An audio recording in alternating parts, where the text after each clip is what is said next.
Voici le bruit que font chaque matin plus d'1 million d'Indiens. Que font-ils?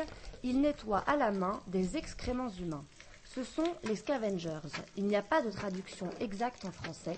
La plupart sont des femmes, payées pour cette tâche environ 500 roupies, soit 8 € par mois. En Inde, 50% de la population n'a pas accès aux toilettes, et il n'est pas rare de voir adultes ou enfants uriner et déféquer en plein air, même dans une grande ville comme New Delhi. Les scavengers sont au plus bas de la caste des intouchables. Les latrines se transmettent de mère en fille, comme un héritage en quelque sorte. Mais depuis 40 ans, l'association Sulabh a réalisé des miracles. Imaginez, le mois prochain, la ville d'Alwar, dans le Rajasthan, 700 000 habitants, ne comptera plus aucun scavengers. Comment est-ce possible? Il a fallu plus de 30 ans de recherche et de rencontres. Toutes les femmes scavengers de la ville ont été formées à d'autres métiers, couture, soins de beauté et même cuisine. Aujourd'hui, elles vendent sur les marchés des papades, des petites crêpes à base de lentilles, à ceux dont elles touchaient auparavant les excréments. Le maître d'œuvre de cette révolution dans les mentalités indiennes, c'est le docteur Pathak, un visionnaire nourri de la pensée de Mahatma Gandhi. Il a réussi à libérer 60 000 scavengers en 20 ans. Gandhi s'intéressait beaucoup au sort des intouchables. Il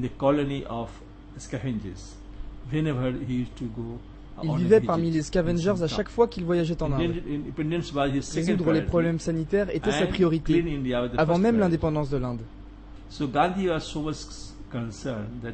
Il a dit, si je pouvais, j'aimerais pouvoir me réincarner et vivre dans une famille de scavengers pour pouvoir les aider.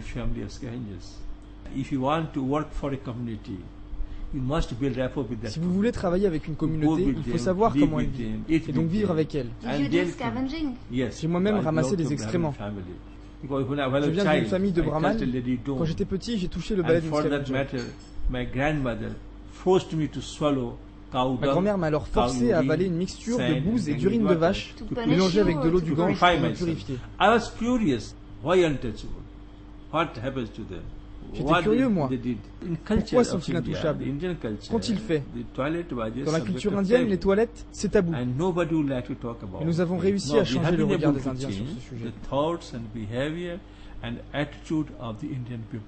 Aujourd'hui, les femmes libérées du ramassage d'excréments grâce au travail de l'association Sulabh portent toutes un sari bleu turquoise.